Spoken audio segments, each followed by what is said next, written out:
अध्यक्ष जी कि हमने 2 डॉक्टर भेज दिए, 2 डॉक्टरों का यहां से ऑर्डर आप लोगों ने किए, लेकिन वो डॉक्टर छुट्टी पे चले गए। फिर उसके बाद में कैसे ड्रामेबाज हैं ये लोग, मैं तो समझ ही नहीं पाता इस बात का। अध्यक्ष जी, मेरी मैडम को अटैक हुआ, मैं उसकी सुरक्षा नहीं कर पाया, मेरे जैसे विधायक, तो वो गरीब जनता क्या करेगी? गरीब जनता के हमें झूठ के ये झूठ के बुलंदों की सरकार है। मैं कहना चाहता हूं अध्यक्ष जी आपके माध्यम से, जो बात ये कहे तो सच कहे। इनके जो चुंगे मुंगे अंडल मंडल होता है ये बीजेपी का, वो जो है डॉक्टर लाते हैं, साथ में सीडीओ और सीओ को भी ले जाते हैं कि भाई डॉक्टरों को ज्वाइनिंग कराएं। स्वास्थ्य पे जो है श्वेत पत्र जारी होना चाहिए। मेरे पहाड़ के कई विधायक खाने बैठे, सबको ये परेशानी है, सबको परेशानी है इस बात की। जब 17 के अंदर इनके भाजपा के विधायक आए, वो एक्सरे मशीन से लेके अल्ट्रासाउंड मशीन भी इन्होंने रानीखेत भेज दी। बातें बड़ी बड़ी करते हैं यार, 25 साल की बात करते हैं।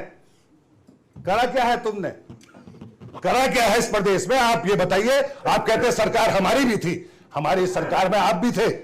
अभी आप लोग डेपुटेशन पे गए, वो एक अलग चीज है, रेफर कर दिए गए। आप भी हमारी सरकार में थे। आज आप अपने कह दो कि आपके कोठी के बाहर एक शराब की दुकान खोल दो, तो दूसरे दिन आपके कोठी के बाहर एक शराब की दुकान भी खुल जाएगी, लेकिन हॉस्पिटल या डॉक्टर नहीं आएगी। पाल सुमीरा रेसिडेंसी जो किच्छा में टोल प्लाजा के पास NH9 पर स्थित है। मॉडर्न सुविधाओं, हरी भरी खुली जगहों और स्मार्ट इंफ्रास्ट्रक्चर के साथ पाल सुमीरा रेसिडेंसी लग्जरी लाइफस्टाइल की एक नई पहचान। उत्तराखंड विधानसभा सत्र के दौरान नेता प्रतिपक्ष यशपाल आर्य द्वारा व्यवस्था के प्रश्न पर बोलते हुए चौखुटिया में स्वास्थ्य सेवाओं के आंदोलन के बारे में सदन को अवगत कराया। नेता प्रतिपक्ष ने कहा, अल्मोड़ा से देहरादून पैदल चलकर आए आंदोलनकारियों के साथ पुलिस ने लाठीचार्ज और बर्बरता की। इस दौरान जब संसदीय कार्य मंत्री सुबोध उनियाल ने उनके सवालों का जवाब दिया, तो इस पर द्वाराहाट से विधायक मदन बिष्ट ने संसदीय कार्य मंत्री के उन दावों की धज्जियां उड़ा दी, जिसके बाद सदन तो ठहाके मार ही रहा था। मंत्री जी भी मुस्कुराते नजर आए। कांग्रेस विधायक बिष्ट ने कहा कि सरकार केवल झूठ के पुलंदे गढ़ रही है। चलिए अब आपको भी सुनवाते हैं यह पूरा उद्बोधन। नेता प्रतिपक्ष ने आपके माध्यम से जो चौखुटिया के 35 दिन के आंदोलन की बात की, माननीय अध्यक्ष जी, चौखुटिया में वर्तमान में भी अभी उस हॉस्पिटल में 7 डॉक्टर्स हैं और उसमें 3 LMO भी हैं, 2 स्पेशलिस्ट डॉक्टर और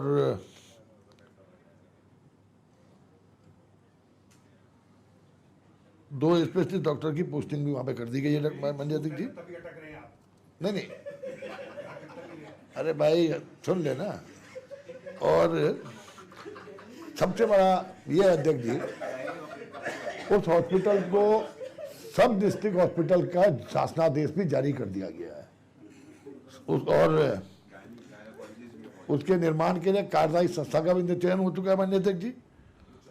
और स्टाफ जो स्ट्रक्चर का प्रस्ताव है वो भी शासन में इसमें विचाराधीन है और जल्दी वो कार्मिक में गया और जल्दी उस पर भी शासनादेश जारी हो जाएगा। मेरा आपके माध्यम से अनुरोध है, कभी कभी राजनीतिक स्वार्थों के लिए सीधे साधे लोगों को गुमराह नहीं करना चाहिए। सरकार के द्वारा सब डिस्ट्रिक्ट हॉस्पिटल का शासनादेश, 2 स्पेशलिस्ट डॉक्टर की पोस्टिंग, 7 डॉक्टर ऑलरेडी वहाँ पे काम कर रहे हैं और इसके अलावा जो टोटल स्टाफ स्ट्रक्चर उसका बनना है, उसका कार्मिक में प्रस्ताव जा चुका है, शीघ्र उसका आदेश जारी जाएगा। तो मेरा सबसे अनुरोध है कि जनता निश्चित रूप से भोली भाली जनता है और उस जनता को 35 दिन तक के बाद जो उनकी मांग थी, जाए जो मांग थी, संगठन जो मांग स्वीकार की, शासनादेश जारी कर दिया, अब उसके बाद उसका राजनीतिकरण करना मैं समझता हूँ उचित नहीं है। माननीय अध्यक्ष जी, माननीय संसदीय कार्य मंत्री जी ने कहा कि इसका राजनीतिकरण किया जा रहा है, दुर्भाग्य की बात है। माननीय अध्यक्ष जी, 35 दिन हजारों की संख्या में लगातार धरने पर बैठे हुए, भूख हड़ताल उन्होंने की, आखिर आपने सब कुछ दे दिया है। वहाँ पर आपने विशेषज्ञ डॉक्टर दे दिए हैं, आपने उपकरण दे दिए हैं, सारी सुविधाओं से युक्त कर दिया है सामुदायिक स्वास्थ्य केंद्र को, तो फिर उनसे यहाँ आने की जरूरत क्या थी? उन्हें क्यों आ रहे हैं? वो राजनीतिक दलों का संगठन नहीं है, वो जन आंदोलन है, उनकी मांग है, उनकी आवश्यकता है। आपने रेफरेंस सेंटर बना दिए हैं, पहाड़ों के अस्पतालों को रेफरेंस सेंटर बना दिया है और आज आप बात कर रहे हैं कि अपने ये शासनादेश जारी कर दिए गए। आप कह रहे हैं हमने वहां पर 2 विशेषज्ञ डॉक्टर भेज दिए, आप कह रहे हैं कि हमने शासनादेश जारी कर दिया। इसके मायने क्या है माननीय अध्यक्ष जी? ये सदन को गुमराह किया जा रहा माननीय अध्यक्ष जी। क्यों कल रात की बात घटना, आज तक आपका प्रशासनिक अधिकारी कोई पहुंचे? सरकार वहां पर पहुंची? पुलिस का राज, बेलगाम पुलिस, बेलगाम अधिकारी, आपके सब सरकार उनके सामने मस्तक है माननीय अध्यक्ष जी। और इसमें से राज्य की बात कर रहे हैं, 25वें वर्ष की वर्षगांठ मनाने जा रहे हैं। क्या यही उत्तराखंड के जो हमारे शहीद थे, जिन्होंने अपने प्राणों की आहुति दी, बलिदान किया, संघर्ष किया, आंदोलन किया, उसका यही परिणति होनी थी क्या? इसीलिए राज्य बना था। आप उत्सव मना रहे हैं, कॉमेडी शो कर रहे हैं, क्या इसीलिए? जिन्होंने प्राणों की आहुति दी, बलिदान किया और जिन्होंने संघर्ष किया, कोदा दिगोरा खाएंगे, उत्तराखंड राज्य बनाएंगे, ये परिकल्पना साकार रूप ले रही क्या? इसलिए मैं आपसे चाहता हूं माननीय अध्यक्ष, सदन को गुमराह नहीं करना चाहिए, सच है उसको स्वीकार करना चाहिए। माननीय अध्यक्ष जी, आपके माध्यम से एक बात तो मुझे बड़ा आश्चर्य होता है माननीय अध्यक्ष जी, इन 25 वर्षों में माननीय नेता प्रतिपक्ष 15 वर्षों तक सत्ता के मुख्य धुरी में रहे, विधानसभा अध्यक्ष से लेकर 10 वर्ष तक मंत्री के रूप में भी इस राज्य में रहे। उसके बाद अपनी नाकामियों को लेकर के राजनीतिकरण करने की बात करना, मैं समझता हूं ये राजनीति गलत है। सरकार की कमी छुपा रहे हैं आप, सरकार की कमी छुपा रहे हैं आप। रास्ते का सवाल है, बहुत महत्वपूर्ण सवाल है, हम बताएंगे। सिर्फ बात सेवा से जुड़ा सवाल है, राजनीति नहीं हो रही है।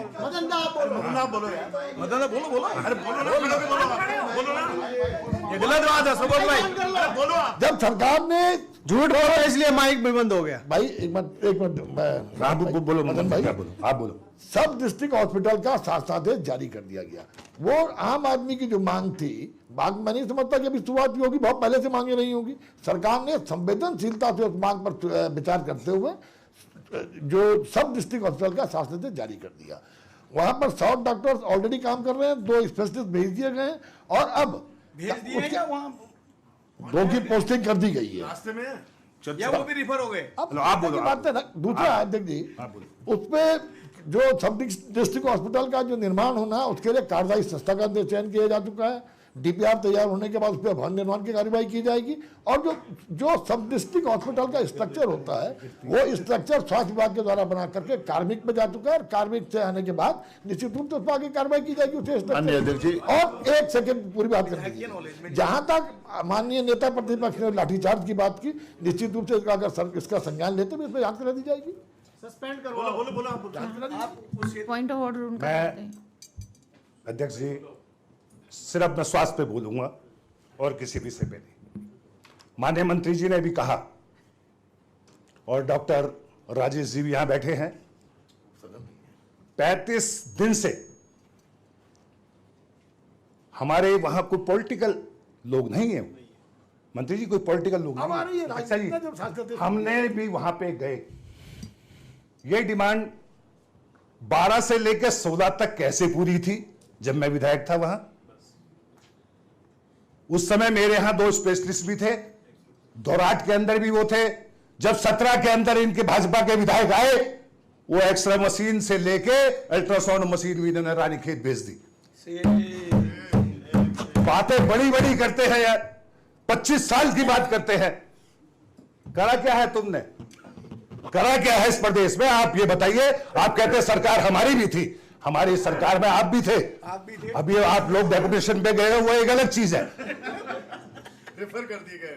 आप भी हमारी सरकार में थे, आपने भी देखा था काम किस तरीके से होते थे।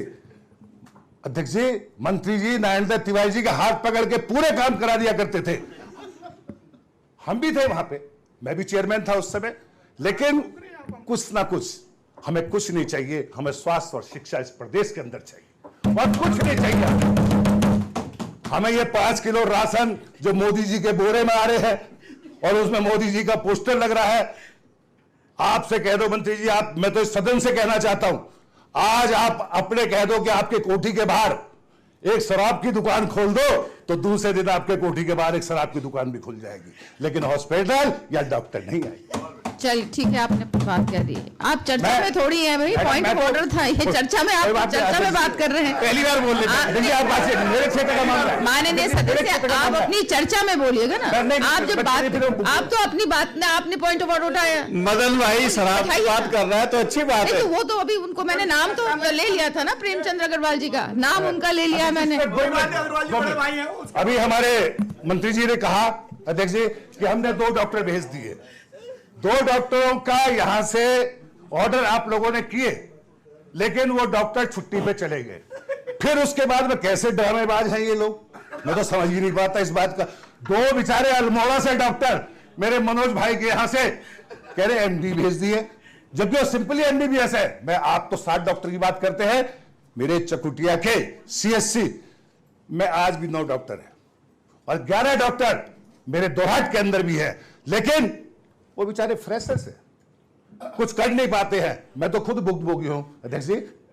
मेरी मैडम को अटैक हुआ, मैं उसकी सुरक्षा नहीं कर पाया, मेरे जैसे विधायक, तो वो गरीब जनता क्या करेगी? गरीब जनता क्या, हमें झूठ के ये झूठ के बुलंदों की सरकार है। मैं कहना चाहता हूं अध्यक्ष जी आपके माध्यम से, जो बात ये कहे तो सच कहे, झूठ तो ना बोले, हमको गुमराह तो ना करे। हम क्षेत्र के विधायक, हमें पता है वहां क्या होना।